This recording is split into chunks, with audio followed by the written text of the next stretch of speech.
On Thursday morning, April 29th, 1993, the sun rose over the high desert of Little Water, New Mexico. The air was crisp and the sky was pink as 21-year-old Florina Woody went for a run with her 19-year-old boyfriend, Merrill Bay. Florina and Merrill were both Navajo and lived in a small rural town on the vast Navajo reservation that sprawls across 3 southwestern states. Florina loved the majestic landscape surrounding the town and spent as much time as she could outdoors. And she was especially happy to be outside again after a long, wet winter. She and Merrill jogged along the country highway past small houses and trailer homes set back from the road. In the distance, Florina admired the tall red rock cliffs glowing in the sun. The couple turned off the road and headed up a path toward a flat-topped hill called a mesa. Usually, the top was dry and dusty, but the wet winter had turned it lush and green and scattered with wildflowers. Once they reached the top, they stopped to look down at the town below. Florina could just make out the trailer home that she and Merrill shared with her parents. It sometimes felt crowded living there together, but she was grateful for their close-knit family, especially since she and Merrill were raising their first child now, a 6-month-old son. Florina and Merrill jogged back down the mesa and kept a steady pace the whole way home.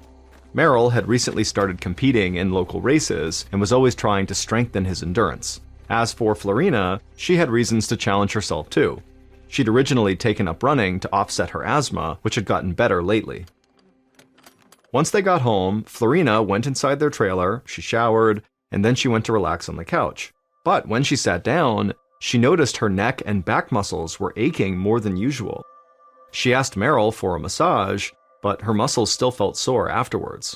Florina wondered if she might have pulled something during their run, so she tried to take it easy for the rest of the day. Over the weekend and into the following week, Florina's aches and pains did not get better. She developed a cough, too, that felt different than her usual asthma. By Friday, just over a week after she first felt sick, Florina realized her symptoms were not going away with rest, so Merrill made her a doctor's appointment for the next day.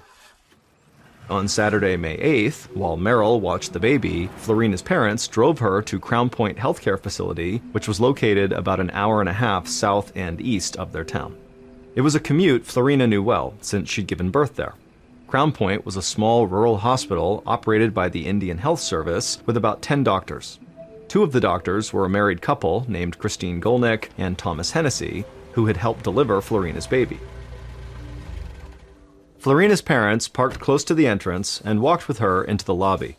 Right away, Florina saw Dr. Golnick's familiar face smiling at her. Florina smiled back and waved. After signing in, she followed Dr. Golnick to an exam room in the back. Dr. Golnick placed a stethoscope on Florina's chest and listened. Then she held her fingers to Florina's wrist and measured her pulse. Florina watched Dr. Golnick's face for a reaction, but her expression remained neutral. The doctor understood why Florina was worried, since her symptoms had persisted for so long, but thankfully her vitals had come back normal, and so the doctor suspected it was just a bad case of the flu. But considering Florina's history with asthma and her lingering symptoms, Dr. Golnick didn't want to take any chances. She suggested that Florina spend the night at the hospital. In the morning, Dr. Golnick's husband, Dr. Hennessy, could come give a second opinion. Florina resisted at first, since the next day was Mother's Day. She said she wanted to get home and spend it with Merrill and their baby, but Dr. Golnick promised Florina that she could leave once Dr. Hennessy checked up on her the next day. So Florina agreed to stay. She knew that it was better to play it safe, especially because she lived so far from the hospital. She told her parents they could head home for the night, and then she called Merrill. He told her he loved her and promised he'd come get her first thing in the morning once she was discharged.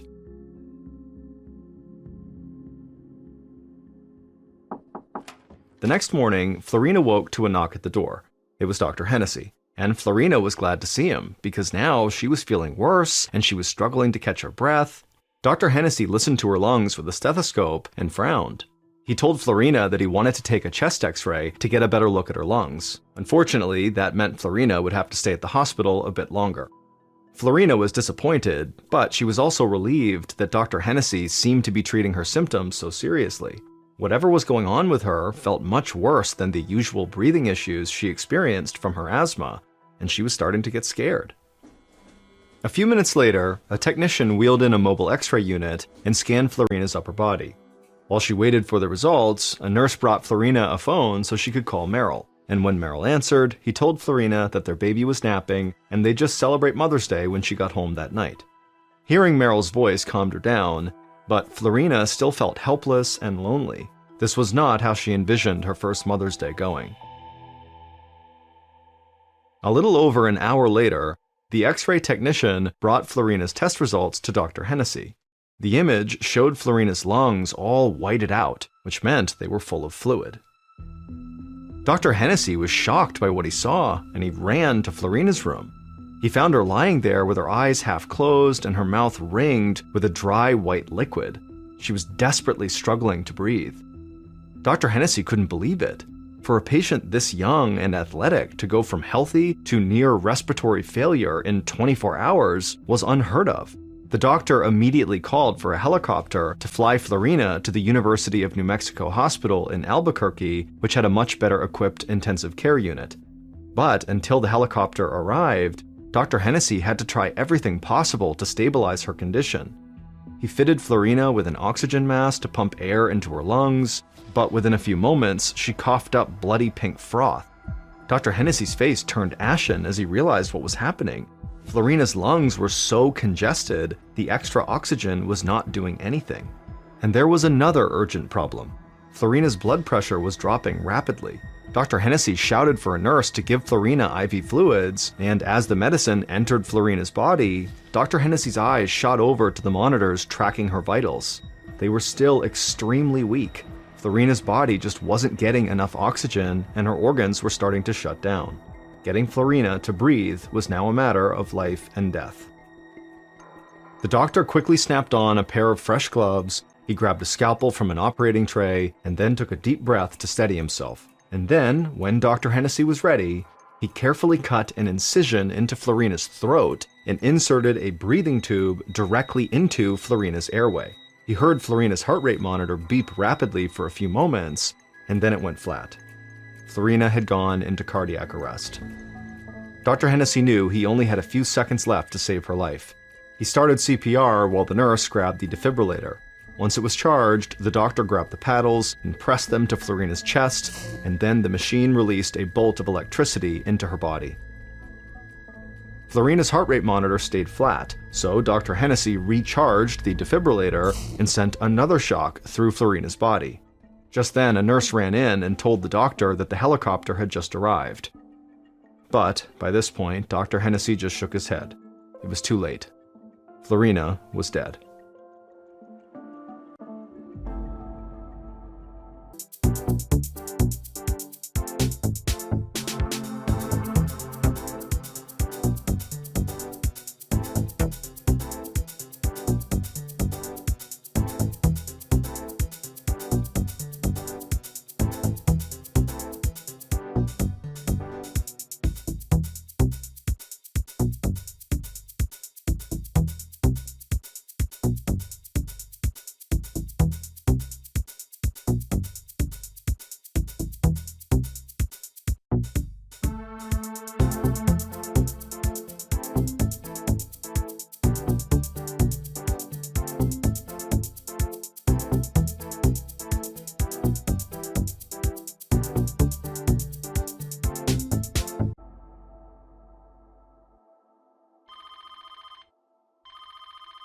Later that morning, Florina's fiancé, Meryl, was at home sitting by the baby's crib when his phone rang.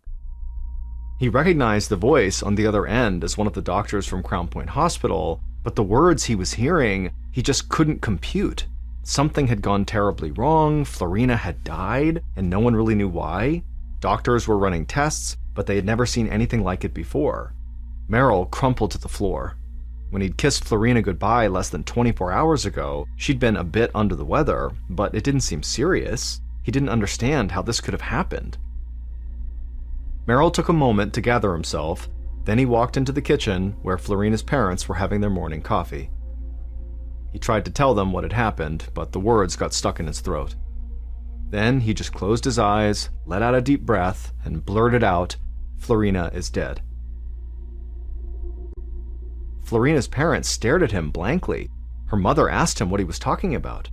Tears started streaming out of Merrill's eyes as he explained what the doctors had just told him. Florina really was dead. It had happened extremely fast, and the doctors couldn't do anything to save her. This time it sunk in, and Florina's parents started sobbing. How could a 21-year-old mother in perfect health just suddenly die? That night, Merrill barely slept, and the next day he woke up in a fog.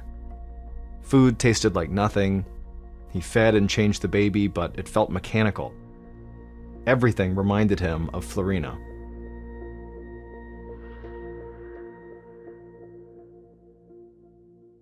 On Tuesday, May 11th, so 2 days after Florina died, Merrill woke up feeling weak and sluggish. He felt like it was something more than the physical effects of his grief, and he was concerned after what had happened to his wife. The doctors still didn't know what killed Florina, and Merrill didn't want to take any chances. However, he had a lot of planning to do for Florina's funeral, and he didn't want to drive all the way to the Crown Point Hospital, so he decided to go to the local health clinic instead. Merrill told the doctor there what had happened to Florina and that he was now feeling sick. The doctor agreed that Merrill was right to be cautious, but he said Merrill's situation was different than his wife's. Florina had asthma, and that likely contributed to her very rapid decline. The doctor told Merrill to rest and sent him home with a prescription-strength pain reliever, an antibiotic, and an antiviral medication. Merrill took these medications over the next few days, but none of them seemed to work. He felt more exhausted each day, and even worse on Friday, May 14th, which was the day of Florina's funeral. Florina's cousin picked Merrill up at the family's trailer that morning, and then they set off for the 70-mile drive south to Sunset Memorial Park in Gallup, New Mexico, where Florina was going to be buried. But they hadn't been in the car long before Merrill started gasping for air. Now, this was before people carried cell phones, so Merrill's cousin had to pull off the highway at a general store to call 911 on a landline. And while he did that, Merrill stumbled out of the car and lurched around in the parking lot, panicking, while his lips and fingernails started turning blue, and then he just collapsed. Paramedics got to the location quickly and raced Merrill to the Gallup Indian Medical Center, and once they arrived, nurses wheeled his stretcher into the emergency room. But by the time he was inside, Merrill had stopped breathing. The physician on duty, Dr. Bruce Tempest, tried to revive him, but it was no use. He declared Merrill dead upon arrival.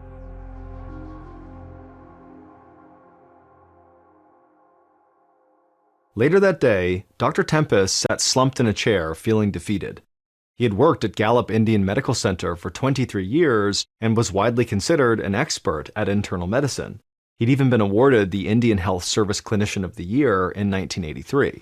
But he had felt powerless, being unable to save Merrill's life. As Dr. Tempest signed and dated Merrill's time of death paperwork, an assistant mentioned that the man's fiancée had died too just a week earlier, and like Merrill, she had been in good shape and just declined really quickly. Dr. Tempest felt a wave of fear rise in his chest. Two young, physically fit people didn't just suddenly die of respiratory failure, one right after another. Something had to make them sick. As he thought about Merrill's death, Dr. Tempest realized he'd seen other cases like it. In the past 6 months, he had treated 3 other young Navajos with fatal respiratory issues. He couldn't help wondering if maybe these deaths were all connected. Whatever had killed Florina and Merrill might have killed the others too. The fact that all of the dead were Navajos living within the same general area led the doctor to suspect that this disease might be contagious, and if he had to guess, it seemed like it spread through the air, since the lungs were the most affected organ in every case. If he was right, this could be the start of an incredibly dangerous outbreak. But before he jumped to any conclusions, he needed to gather more information. Dr. Tempest called Crown Point Medical Center, where Florina had been treated before she died. He explained he had treated her boyfriend and wanted to learn what happened to Florina. The doctors at Crown Point didn't hesitate to share a detailed breakdown of her illness. Afterwards, Dr. Tempest hung up and compared both cases. Florina's sounded exactly like what happened to Merrill. It just didn't make sense to Dr. Tempest. He'd never heard of any disease that behaved like this. Also, during this call, the doctor had learned something else that totally puzzled him. Meryl and Florina's 6-month-old son had not gotten sick at all. If this was a contagious airborne disease, the baby would have probably caught it from one of his parents. And why hadn't the grandparents gotten sick either? There was one more thing that was bothering Dr. Tempest. So far, there hadn't been any mild cases of this disease reported. Every single person who got sick died. This disease was unlike anything he had seen before. If it kept spreading, many more people could die. That weekend, Dr. Tempest compiled all the information he could on Florina and Meryl's cases. Then, 3 days after he pronounced Meryl dead, Dr. Tempest phoned the state health department and told them they had a problem.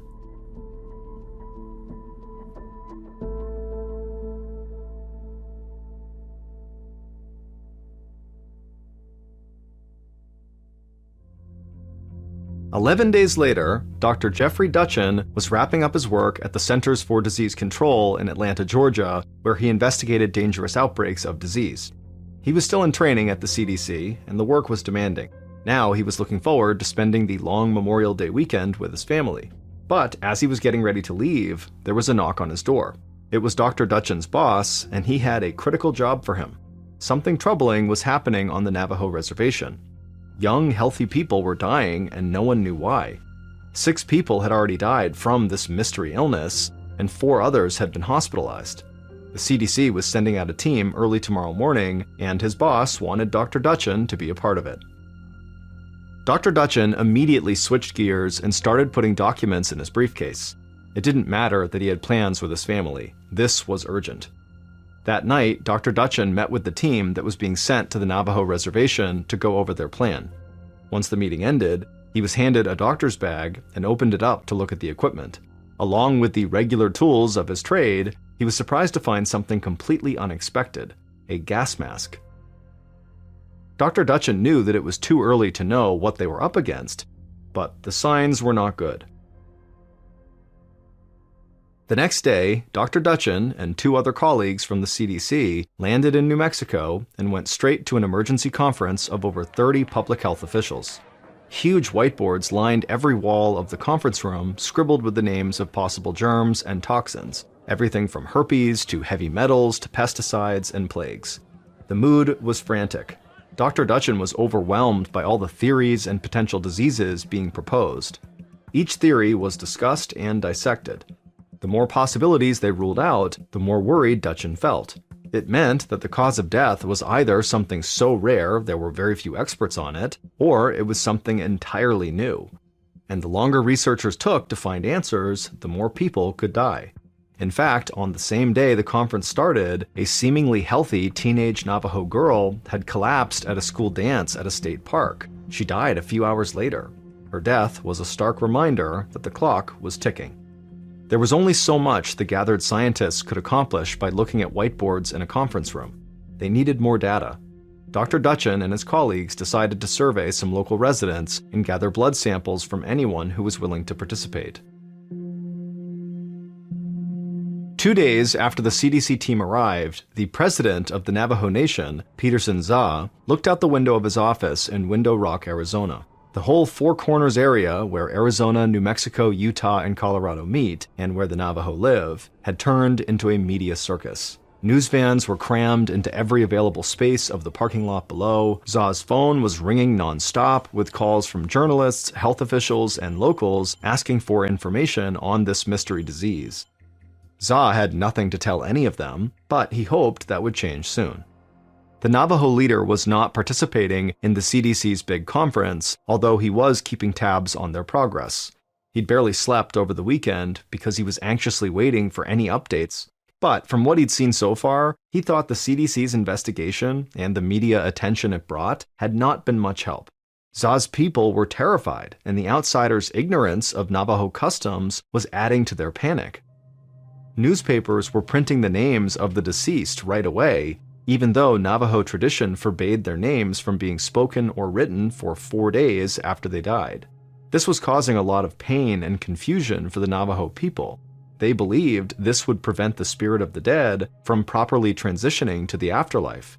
And aggravating the already sensitive situation, some scientists were going right up to people's homes and knocking on the door. They had no idea that Navajo custom required them to wait 30 feet away until they were invited inside. These cultural misunderstandings had led to escalating tension on the reservation, and Za was worried about what might happen next.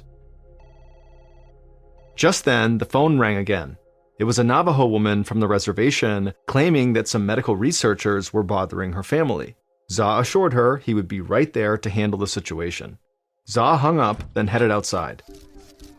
He made his way through the crowd of reporters waiting outside his office. As they shouted questions at him, he promised he'd share any new information with them as soon as he had it. Then he got in his truck and headed to the address the woman on the phone had given him. A few minutes later, Za pulled up to a cluster of low Pueblo buildings that marked the address. The sun was high, barely casting shadows across the dusty ground. Za saw a small crowd shouting at two men who were standing off to the side. Both the men looked rattled and confused.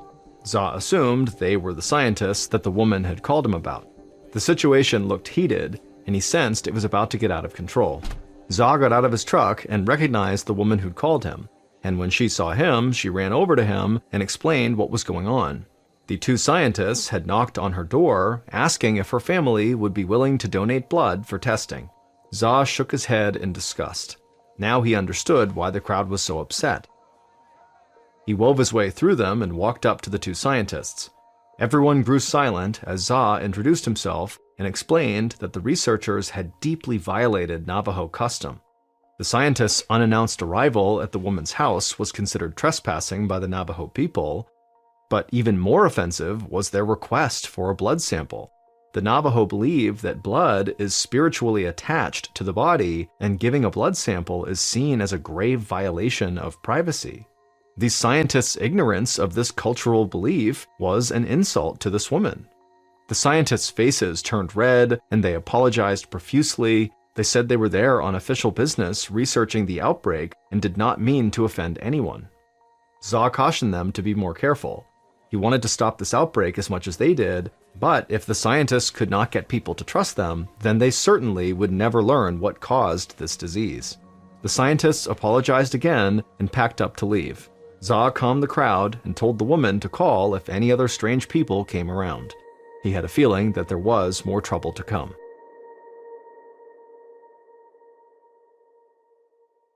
Back at his office that same day, Za read the latest news on the outbreak with growing discouragement. The Navajo people weren't just facing problems on the reservation. People in the wider area were beginning to shun them out of fear of the disease. There were several articles about Navajo families being banned from local restaurants and businesses. There was even a report about 27 Navajo third graders from Chinle, Arizona, being denied a field trip to visit pen pals at another school in California. And worse, people were still dying. The death toll was now up to 10, and many more were very sick. Za's eyes locked on one particular article about the outbreak in the Washington Post. A particular phrase in the opening paragraph immediately jumped out at him. It said, quote, "The Navajo flu." He slammed the newspaper down on his desk and rubbed his temples. This had gone far enough. He called in his assistant and told her to schedule a leadership council meeting immediately. The next day, Dr. Ben Muneta, an Indian Health Services doctor in New Mexico, received a call from Za's assistant inviting him to a meeting that night in Window Rock, Arizona, about the outbreak. Dr. Muneta understood why he was being asked to go. His grandfather had been a famous medicine man in the tribe. He had inspired Dr. Muneta to become a Stanford-trained physician with a unique knowledge of both modern science and traditional Navajo medicine. Dr. Muneta had been at the CDC's conference and could be a bridge between their investigation and the Navajo people. He told the assistant he'd be there. As he drove to Window Rock, Dr. Muneta passed a sign nailed to a telephone pole that said, quote, "No media allowed, no newspaper, TV, radio, etc. This means you," end quote. He could tell the locals were clearly fed up with the negative attention. His thoughts turned to his colleague at the CDC, Jeffrey Dutchin. Dr. Dutchin and the other scientists were doing their best to solve this mystery, but they needed help from the Navajo. He hoped that this meeting he was going to have with President Za was the start of that. A few minutes later, Dr. Muneta arrived at Za's office and was led to a small conference room. Dr. Mineta realized this wouldn't be anything like the CDC's giant conference. It was an intentionally small meeting that left out the federal researchers altogether. Za didn't want them interfering in Navajo business. Aside from Za, there were a few senior Navajo medicine men in attendance. The only other physician in the room was the state's deputy commissioner of health. Once everyone was seated, President Za asked Dr. Mineta to update them on how the investigation was going so far. Dr. Mineta admitted that the CDC hadn't found much yet, but they were testing freely given blood samples for all kinds of diseases and working through all the possibilities. Dr. Mineta then turned to the medicine men and asked them for their prayers. The eldest medicine man was grateful for Dr. Mineta's request, but instead of prayers, he offered his own interpretation of the mystery disease outbreak. He believed that too many young Navajo were abandoning traditional practices, such as speaking the language and living off the land. They were neglecting ceremonies that were meant to heal the sick, bring good fortune, and celebrate life's milestones. One of the most important of these is called the Blessing Way, which is performed for newborns, brides and grooms, and people who are sick or who have experienced a traumatic event. Without these traditions to keep the world in balance, death was sure to follow. Dr. Mineta could sense the medicine man was holding something back. However, it would be improper for him to press his elder for more information. According to Navajo custom, if Dr. Mineta wanted more knowledge, he had to partake in a ceremony that lasted for several days. As much as Dr. Mineta wanted to adhere to tradition, he knew there was no time to waste. He gathered himself, then sat up straight and looked at the eldest medicine man. In a quiet but very firm voice, Dr. Mineta asked if the medicine man could just tell him more. For a long moment, the medicine man just stared at him. Dr. Mineta felt a knot growing in the pit of his stomach. He knew how upset the Navajos already were that the investigators were violating their customs, and now Dr. Mineta, who knew better, had done it as well. Finally, the medicine man spoke. He acknowledged that Dr. Mineta's behavior was irregular, but considering the gravity of the situation, he agreed to say more, and immediately Dr. Mineta let out a sigh of relief. According to the elder, this was not the first time a deadly illness like this had struck the Navajo. There had been 2 other bouts of mysterious respiratory failure deaths in their community. One was in 1918, and the other was in 1933. It was a long time ago, but stories were still told among the Navajo about those who had died. Dr. Mineta asked if there had been anything similar about the years in question. The medicine man nodded. Both had been unseasonably wet winters with lots of rain, just like this recent one. Then he described how water changed the land, and these changes in turn brought a creature that carried death. Dr. Mineta knew what the medicine man was referring to. The creature was a real animal that was a prominent figure in Navajo mythology. Navajo called it Na'atsunse and believed it was equally capable of spreading life or death. In Navajo legend, if Na'atsunse entered a home and saw people being wasteful, it would then choose the Navajo's strongest young people to die. Mineta thought about what the medicine man revealed. The doctor didn't think that this animal was literally passing judgment on the Navajo and killing them, and in real life, he'd never heard of it spreading a disease like this through contact with humans. But as he considered the possibility, he came up with a theory that explained how it could happen. And if he was right, it would completely explain this deadly outbreak. Dr. Mineta raced back home and called his CDC colleague, Jeffrey Dutchin, who had led the emergency conference the week before.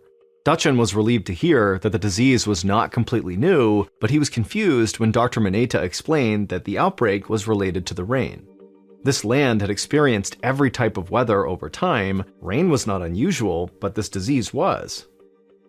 Dr. Mineta told him that it wasn't the rain itself. It was the animal from Navajo legends that came as a result of the rain. And if they were going to solve this mystery, then they would need to find as many of these creatures as possible. Dr. Mineta could sense Dr. Dutchin hesitate, but so far nothing else had worked, and as strange as this theory was about mythical creatures, it was the most promising lead they had. And so Dr. Dutchin told Dr. Mineta he'd get a team together right away. And this time, he'd make sure the investigators respected the Navajo's cultural practices.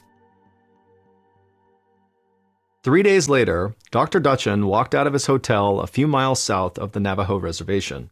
He'd organized this investigation with the help of President Za, and it would be conducted with the help and guidance of medicine men and other Navajo representatives.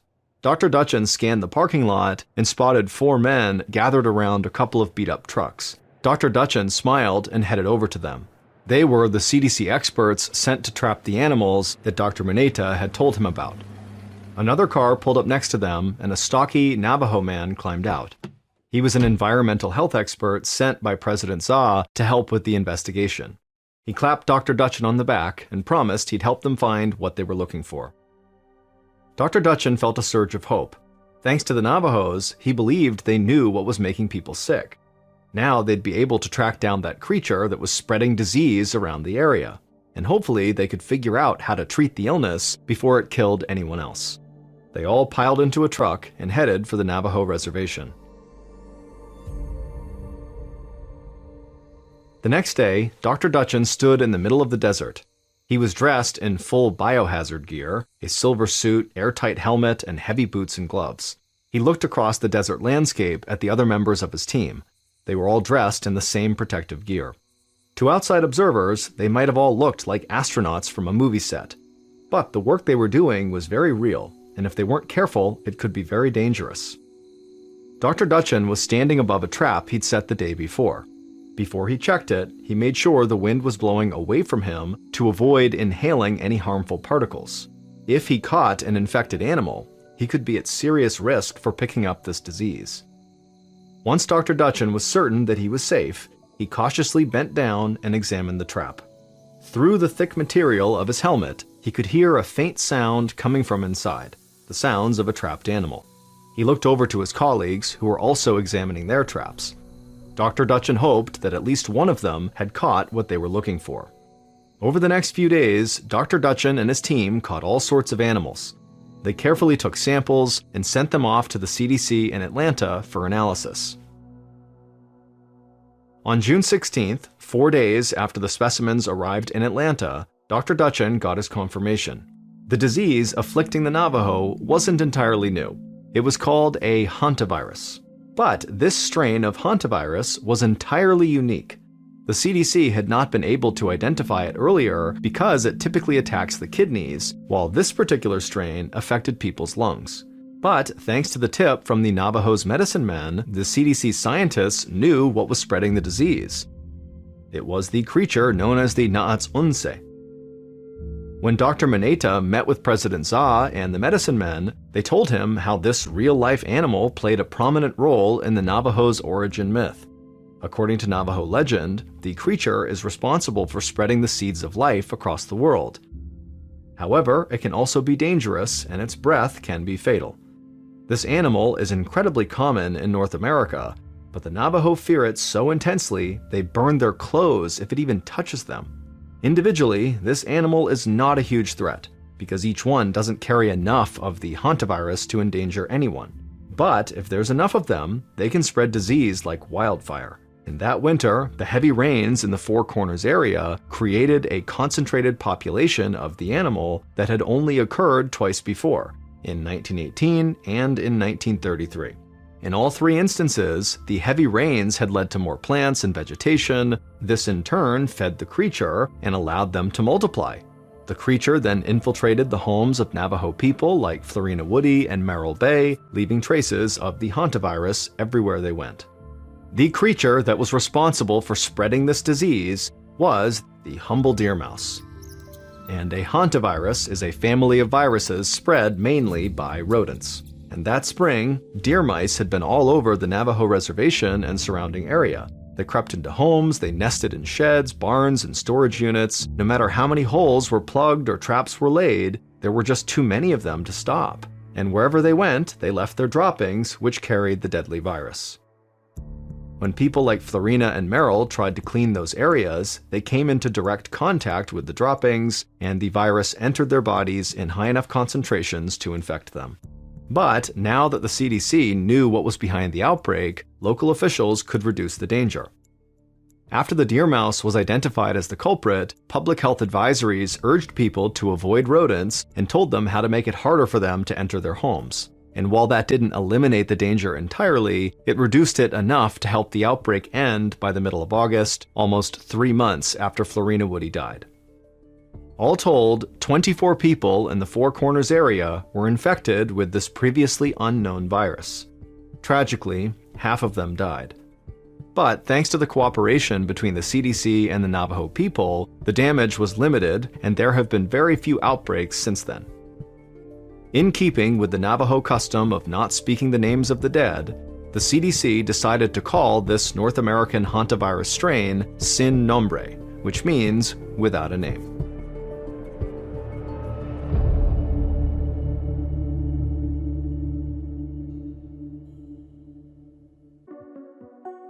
From Ballen Studios and Wondery, I'm MrBallen, and this is MrBallen's Medical Mysteries, where every week we will explore a new baffling mystery originating from the one place we all can't escape, our own bodies.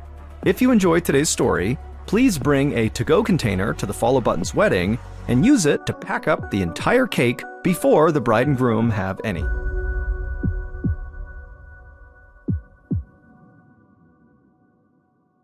This episode is called Sleep Addict.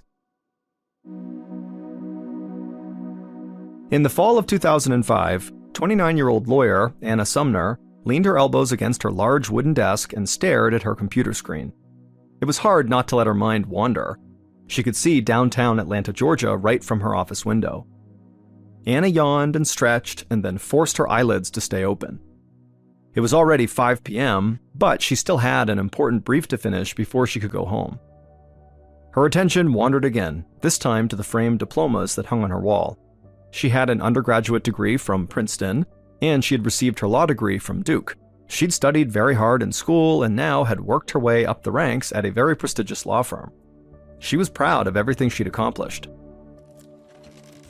Anna leaned back in her chair and kicked off her high heels. She was exhausted. Then again, she was always exhausted. In high school, she used to skip hanging out with friends just to go to bed early, which left her feeling totally isolated. During college, she routinely skipped breakfast to sleep in, and then showed up to class so hungry she couldn't even focus. Once, she'd flown cross-country for a friend's wedding, and then accidentally slept through the entire thing. Finding the energy to get through law school had been a constant struggle, and it was even harder as a young lawyer at a big firm where so much was expected of new people. Sometimes she feared that her constant fatigue was damaging the career she had sacrificed so much for. It was beyond frustrating. Anna had slept for at least 12 hours the night before, yet here she was, not feeling rested. It was like she was moving through a fog at all times. She always needed more sleep, but she knew she needed to keep working. Anna stood up and shook her arms, trying to get her blood moving. She opened her eyes as wide as she could. She shook her head back and forth and sat back down, determined to finish her work. But as soon as she started to type, her eyelids grew heavy again, and Anna nodded off, her cheek resting on the keyboard. The next thing Anna knew, she was slowly waking up. Her back ached from being hunched over in her chair. Her computer screen had gone to sleep too. She shook the mouse and the screen lit up, and she looked at the time. It was 6 a.m. Anna had just slept for 13 hours. She was completely disoriented, still wearing yesterday's clothes, and her brief was not finished. Anna immediately felt a knot form in her throat. She had been successfully hiding her sleepiness problem ever since she was a teenager when it began. She'd always been able to arrange her schedule to accommodate her constant need to sleep. But now that she had a job with a lot of responsibilities, she just didn't have that same flexibility. Anna had always prided herself on having a good work ethic and self-control, but now she realized that this was something she really just couldn't control. Sometimes when Anna felt really tired, she would think to herself, if I don't sleep right now, I feel like I could actually die. She knew that was not normal.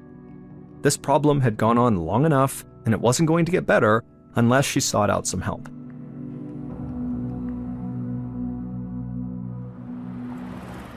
A few days later, Anna drove to the Emory Clinic Sleep Center in Atlanta. It was inside an old, faded building undergoing significant renovations. In fact, there was still construction going on outside. Anna plugged her ears as she walked past jackhammers slamming into concrete.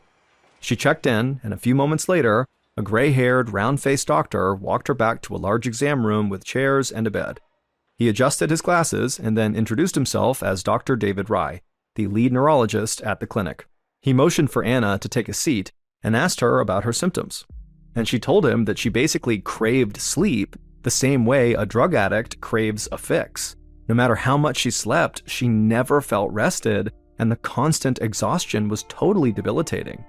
Dr. Rye nodded understandingly and suggested they begin with a very basic test. He asked Anna to simply take a nap, right there in the exam room. And so Anna laid down on the bed. She could still hear the loud construction noises going on outside, but it didn't bother her. Within moments, she was asleep. But just a few minutes later, Dr. Rye shook her awake, and then he diagnosed her with a disorder called hypersomnia. This is a catch-all term for extreme, unexplained sleepiness. It's thought that up to 5% of the entire population experiences it, though rarely at the level Anna was. So while it was a diagnosis, it really wasn't that specific. But for Anna, who'd never seen a doctor for her sleep problems before, having any diagnosis was progress. And she was even more optimistic when Dr. Rye suggested a treatment plan. He explained that in most cases, extreme tiredness is caused by a lack of energy-promoting chemicals in the brain, with names like dopamine and norepinephrine. It's like having a car with no gas in the tank.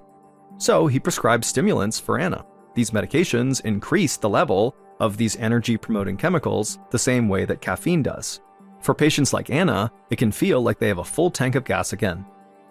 And Anna was so excited about her stimulants that after she left the doctor's office, she went straight to the pharmacy. When she got there, a pharmacist handed her a paper bag with a couple of prescription bottles inside, and Anna didn't waste any time getting her first dose. Sitting in her car in the parking lot, she opened one of the bottles, shook a pill into her hand, and swallowed it. She couldn't wait to feel better. A few months later, Anna grabbed a stack of papers off the desk in her office. Her hands shook slightly as she slipped the papers into her shoulder bag. She stood up from her desk chair, and suddenly a wave of nausea washed over her. She'd taken her prescription stimulants that morning, and had been taking them every day since Dr. Rye prescribed them. In some ways, the stimulants were working. She could get through a full day of work without needing a nap, but the side effects from the medication were terrible. She felt jittery and sick to her stomach, like she'd had way too many cups of coffee. She was losing weight because she never had any appetite. And even though she had felt kind of okay for a while on this medication, she was now starting to crave sleep again. As she walked outside and unlocked her car, all Anna could think about was getting home and going to bed. She got into her car, pulled out her phone, and called Dr. Rye. She told him about the side effects she was feeling and now how her craving for sleep was starting to come back. Dr. Rye assured her that this was actually normal. He told Anna her body was building up a tolerance to the drugs, and he'd simply prescribe her a higher dose. Anna was nervous about this. The stimulants were already giving her such bad side effects, and she thought taking more would really only make her feel worse. But at the same time, the medication was the only thing allowing her to make it through the day. So Anna agreed to the higher dose. She hung up, drove to the pharmacy, and picked up more medication.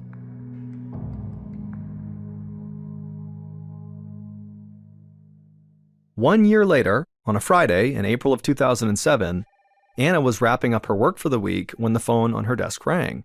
It was her boss. He wanted her to come up to his office before she went home. Anna's hand trembled as she set down the receiver. She wasn't sure if the trembling was from a side effect of the stimulants or from nerves from what her boss just asked her to do.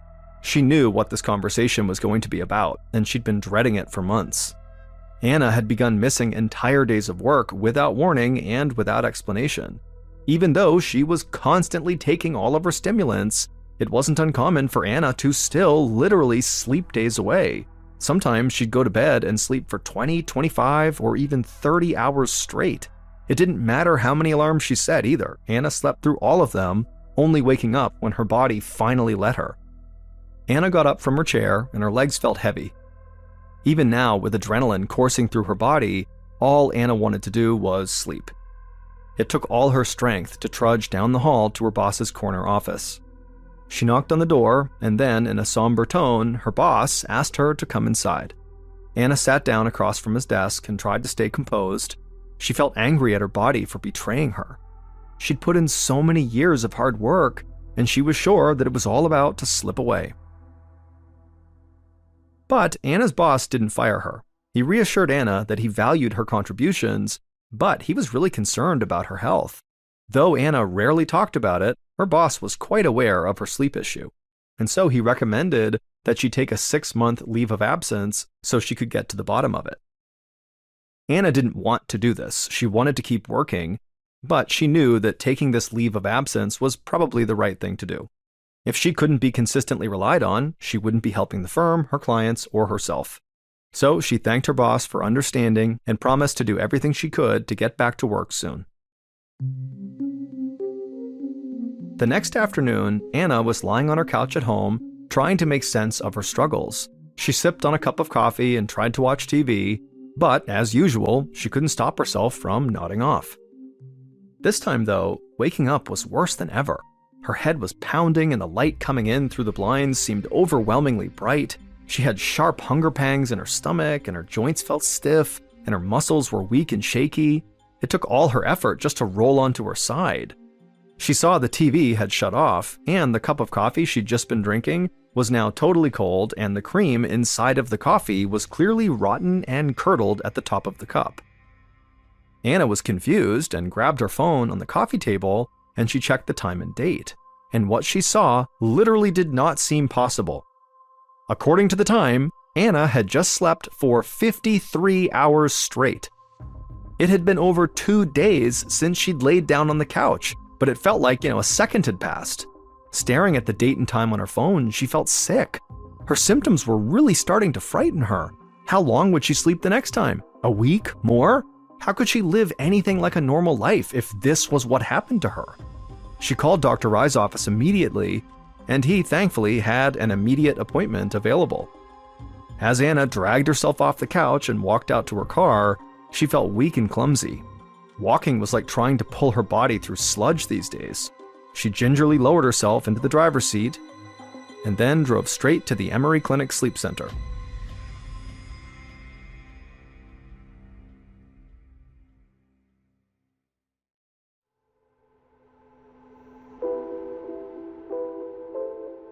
Before long, Anna was in that familiar exam room, sitting across from Dr. Rye. He seemed surprised to see her, but when she told him about falling asleep for 53 hours straight, his eyes went wide. Dr. Rye knew that spending so much time asleep could actually be dangerous. It meant Anna wasn't eating, drinking water, or exercising for days at a time. In the long term, this could lead to malnutrition, dehydration, and muscle atrophy. If she wasn't able to take care of herself, her body would eventually quit working. However, Dr. Rye said he did have an idea for what they could do next. It was a last-ditch effort and something he would not recommend unless it was absolutely an emergency, and clearly this was that. There was a test that could help them figure out what was causing her to sleep so much, but for it to be accurate, she needed to stop taking all the stimulants he'd been prescribing. Anna leaned back in her seat after hearing this. She knew the stimulants weren't perfect. No matter the dosage, she always needed more, and she was still sleeping way too much. But at the same time, the idea of not taking them scared her. If she could sleep for 53 hours with stimulants in her system, what would happen to her without stimulants? But in Dr. Rye's opinion, getting rid of the stimulants might be the only way to figure out what was happening inside of her brain. It would take about a month for the drugs to clear her system, so the doctor scheduled an appointment for a month from then, in May. Until then, the doctor explained to Anna that she really needed to be careful. Once she stopped taking these stimulants, she shouldn't drive, just in case she fell asleep behind the wheel, and she should have someone looking after her, making sure she ate, drank, and moved around every day. Anna realized that what the doctor was saying was, without these stimulants, she could not live alone anymore. And so, after she made it home from the clinic, she called her parents, who lived in Mississippi, and she told them she needed their help. Her parents immediately agreed, and her mother said she'd come to stay with Anna in Atlanta for as long as she needed. Anna was relieved to hear this, but at the same time, she was so tired she could barely function. She felt like she was literally sleeping her life away. A month later, in May of 2007, Anna's mom helped her get into the passenger seat of her car. With no stimulants in her system, Anna felt even more lethargic and totally confused. All she knew on this day was that they were going to the sleep clinic to see Dr. Rye.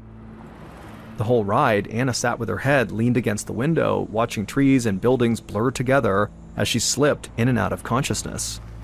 When they got to the Emory Clinic Sleep Center, Anna felt so stiff and heavy that her mom had to help her get out of the car. Anna could barely keep her eyes open as she leaned on her mom's arm, and then she shuffled her way into the clinic, feeling like she had cinder blocks stuck to her feet. Dr. Rye met Anna in the waiting area and walked her back to an exam room. They sat down, Dr. Rye in a chair and Anna on the bed. And as soon as Anna was sitting down, she started to feel herself beginning to fall asleep. As she struggled to stay awake, Dr. Rye explained the procedure they'd be doing that day. He said sleep was largely controlled by a person's brain. The brain uses nerves and chemicals to send messages through the rest of the body, and if the balance of these chemicals is thrown off, it could make someone sleep far too little or far too much. Dr. Rye thought this could be what was happening to Anna, but he needed to analyze the fluid inside her spinal cord to be sure. This meant he would need to insert a needle into the base of her spine and withdraw some of the fluid, a procedure known as a spinal tap. Dr. Rye instructed Anna to lay down on the bed in the fetal position with her back facing him. Then he injected a local anesthetic near her spine, and Anna's back went numb. Then Anna began to feel pressure and a burning sensation as Dr. Rye inserted the needle into her spine and removed a sample of her cerebrospinal fluid. When the procedure was over, Dr. Rye told Anna it would take a few days for the results to come back. And so Anna stood, her back numb and her whole body exhausted, and she shuffled out to the waiting room where her parents were sitting. Then the parents helped Anna out to the car, they got inside, and they drove back to Anna's house in Atlanta. Anna barely made it inside before she collapsed into bed and fell asleep. A few days later, Dr. Rye was getting ready to leave work to head home when one of his assistants rushed inside and told him that the results of Anna's test had come in. Dr. Rye adjusted his glasses and then peered down at the data on his computer screen. He reviewed the chemical breakdown of Anna's cerebrospinal fluid, and what he saw shocked him so much that he called over other doctors to take a look. Every sleep specialist at the clinic was totally surprised. The results were so bizarre that one doctor even started laughing at the absurdity of the numbers they were seeing. They had literally never seen anything like this. But while the other doctors stood in disbelief, Dr. Rye felt a mixture of hope and unease. He had seen results like this before, in an Italian sleep study from the 1990s. In that study, a group of people who had symptoms similar to Anna's were given an experimental drug that cured their sleepiness. It was a drug that Dr. Rye had on hand, which meant he might be able to use it to cure Anna too. But there were problems that made Dr. Rye hesitant. That Italian study had been discredited after the research was found to have some serious issues. Plus, the drug used in that study to cure their sleepiness was never approved by the Food and Drug Administration to treat sleep disorders, and it could cause bad side effects like seizures, so giving it to Anna would definitely be a risk. But faced with Anna's spinal tap results, Dr. Rye thought the risk was worth it, and so he called Anna and told her that he might be able to treat her sleepiness, but they need to do one more test. The next month, in June of 2007, Anna came back to the Emory Clinic. She'd been off the stimulants now for 2 months, and it felt like her body was close to shutting down on her, like she'd never be able to do anything except sleep again. Every footstep she took was a total battle. She dragged herself into the exam room and crawled into the bed. She felt a nurse lift her arm, swab near her wrist, and then jab her with an IV needle. Anna was vaguely aware of other movement in the room. Multiple nurses were standing by, just in case Anna had a bad reaction to the drug, like a seizure or worse. Anna watched as Dr. Rye rolled a screen into the room. Everything looked slightly blurry to her. She heard Dr. Rye say they were doing a test to measure her brain's reaction time, and then he put a remote in her hand and told her to press the button as soon as she saw numbers appear on this screen. Anna tried to follow his instructions, but at the same time, she felt herself drifting in and out of consciousness, and so when a number popped up, she would press the button like she was told to, but she could tell by the look on Dr. Rye's face that she was not doing a good job. After the test was over, Dr. Rye told Anna that her reaction times were similar to someone who had just been up all night, or who had been drinking very heavily. And so now that they had these control results, they could try the medication that Dr. Rai hoped would help her. Anna watched as Dr. Rai put something into her IV bag. The liquid dripped through the tube into her arm and into her bloodstream. But Anna didn't feel any better. Her head felt like a lead weight. Her eyes were so dry that they burned, and the whole room seemed foggy. It took everything in her not to slump over and let her eyes close. For a moment, she had a horrible feeling that this new treatment was not going to work. She would never be able to hold a job or even live by herself again. Then she heard Dr. Rai's voice at her side saying he was going to try a higher dose of this drug. Anna struggled to take a deep breath. She waited for something to happen. Then her eyelids snapped open. The room came into focus, and Anna felt like she could hear and see again, and she didn't feel a desperate urge to sleep.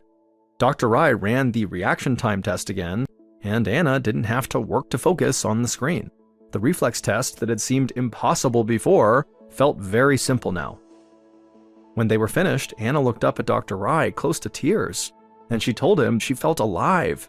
For the first time in her adult life, Anna felt truly awake. Dr. Rai watched Anna for a moment. In all the time he'd known her, he'd never seen her look this alert. She sat up straight, her eyes were clear and focused, and she was smiling at him. He couldn't help but smile back. It was incredible to see how much of a difference this drug was making. Dr. Rai sat down next to Anna and told her that he had never seen a patient like her before. Her brain was basically full of naturally occurring anesthesia. He explained that there's a chemical messenger in everyone's brains known as GABA, G-A-B-A, that helps regulate sleep. Many sleep aids and drugs used for surgical anesthesia make the brain respond more strongly to GABA. The stronger the response, the sleepier a person gets, Dr. Rai said. And the reason Anna's doctors were so shocked by her test results was because her naturally occurring GABA activity levels were as high as a person who was about to go into surgery. Every day of her life, 24 hours a day, Anna was walking around with the same level of sedation as a person about to have all their wisdom teeth removed. Dr. Rai watched Anna's jaw drop as she realized that she hadn't just been tired for most of her life. Her own brain had been literally knocking her out. This drug that Dr. Rai had given her was called flumazenil. Usually, flumazenil is used in hospitals to help people who are overdosing on sedatives or having trouble waking up from anesthesia. It's an emergency antidote for people whose GABA activity is too high. So for Anna, whose GABA activity was always too high, flumazenil made her brain function like a healthy person's brain. But the FDA never approved flumazenil for excessive sleepiness. The drug only came as an intravenous medication for use in hospitals, and the effects wore off really quickly. Anna would need to have intravenous injections every few hours to stay awake, and that just wasn't possible from a practical standpoint. So Dr. Rai worked with Anna and the drug maker over the next 8 months to get an exemption from the FDA that would allow her to take a daily flumazenil pill to prevent her sleepiness. The medication completely changed Anna's life. She's since gone back to work, been promoted to partner at the big prestigious law firm in Atlanta, and is enjoying what she calls, quote, the luxury of life.